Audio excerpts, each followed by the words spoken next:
और लगातार चुनाव जीत के आ रहे हैं, जनता का मैंडेट है, तब जाकर के हम बन रहे हैं। लेकिन ताज्जुब की बात है कि जो लोग गठबंधन तोड़े थे, बिहार के नेता प्रतिपक्ष तेजस्वी यादव आज आरजेडी कार्यालय जाते हैं और वहां पर बड़ी बैठक करते हैं, जहां वो परिवारवाद को लेकर निशांत कुमार को घेरते हैं और निशांत कुमार के मंत्री बनने पर बधाई देते हैं। लेकिन इस बीच आपको बता दें कि तेजस्वी यादव और आरजेडी कार्यालय से एक अलग तस्वीर सामने आई, जहां पर अपनी लाडली बेटी कात्यायनी के साथ तेजस्वी यादव आरजेडी कार्यालय पहुंचते हैं और वो वीडियो भी हम आपको दिखाएंगे कि किस तरीके से तेजस्वी यादव अपनी बेटी को लेकर आरजेडी कार्यालय के अंदर जाते नजर आते हैं और वह तस्वीर काफी ज्यादा भावुक करने वाली तस्वीर होती है।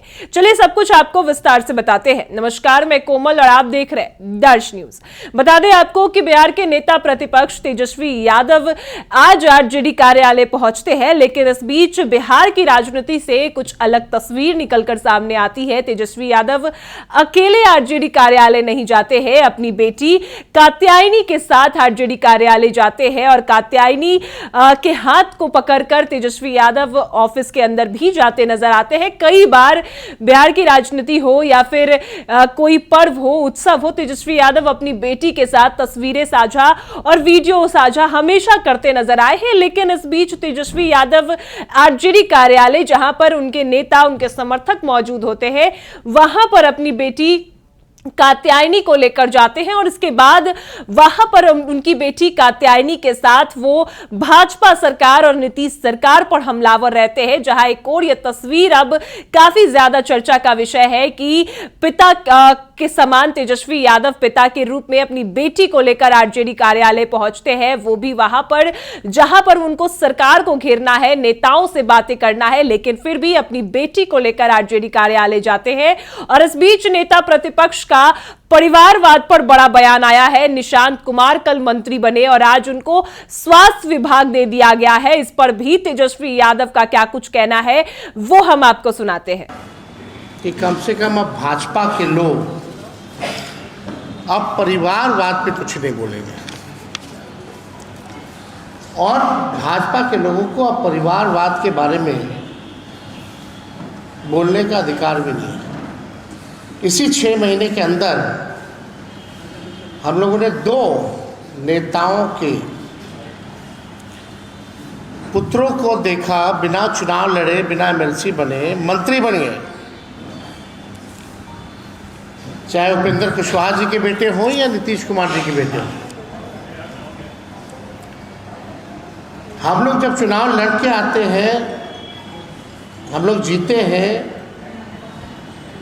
तब हम लोग बने। पार्टी में बिना पद लिए हुए 5 साल हमने संघर्ष किया और लगातार चुनाव जीत के आ रहे हैं, जनता का मैंडेट है, तब जाकर के हम बन रहे हैं।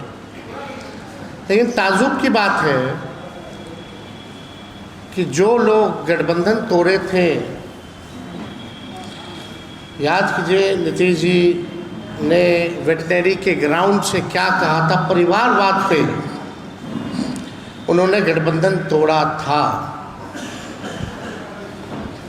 आज उनके पुत्र आए हैं, अच्छी बात है, आए हैं, लेकिन अब उनको बोलने का कोई, चाहे भाजपा के हों या भाजपा के जो मुख्यमंत्री हैं, हम तो बिहार के मुख्यमंत्री क्यों कहेंगे, तो भाजपा के सिलेक्टेड मुख्यमंत्री है ना, उनको कोई मैंडेट तो मिला नहीं।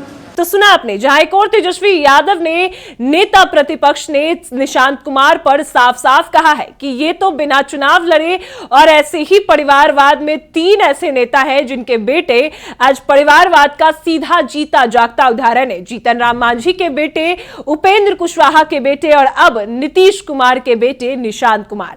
लेकिन फिर भी लालू यादव और उनके परिवार पर सवाल उठाया जाता है, जबकि राबड़ी देवी भी चुनाव लड़ी, हम भी चुनाव लड़े, तेज प्रताप यादव भी चुनाव लड़े, हर कोई चुनाव लड़कर जनता के जनादेश के बाद ही वो कुछ ना कुछ अपना पद जो है हासिल किया है। लेकिन निशांत कुमार ने ऐसा नहीं किया, उपेंद्र कुशवाहा के बेटे दीपक प्रकाश ने ऐसा नहीं किया। इनको सिर्फ पद का लोभ था और हमेशा ये लोग कुर्सी कुर्सी ही करते रहते हैं और परिवारवाद का आरोप जो है किसी और पर लगाते हैं। लेकिन इस बीच तेजस्वी यादव अपनी बेटी कात्यायनी के साथ नजर आए और ये तस्वीर बिहार की राजनीति में और नेता प्रतिपक्ष को अपनी बेटी के साथ देखकर कई लोग भावुक हुए और कई लोग इस तस्वीर की चर्चा भी कर रहे हैं कि किस तरीके से एक पिता होने के नाते जहां एक और बिहार की राजनीति को भी तेजस्वी संभाल रहे हैं, विपक्ष की रणनीति को संभाल रहे हैं, नेताओं के साथ बैठक करते हैं, तो इस बीच अपनी बेटी के लिए पिता का भी जो काम है वो भी निभा रहे हैं। पिता बेटी को लेकर आरजेडी कार्यालय पहुंचते हैं और कात्यायनी का हाथ पकड़कर आरजेडी ऑफिस में भी जाते नजर आते हैं। तेजस्वी यादव का जो ये जलवा है हमेशा बरकरार रहता है, चाहे वो जीते हारे वो डटकर मैदान में खड़े होते हैं। अब आपकी इस पर क्या राय है वो हमें कमेंट में जरूर बताएं और देखते रहे दर्श न्यूज।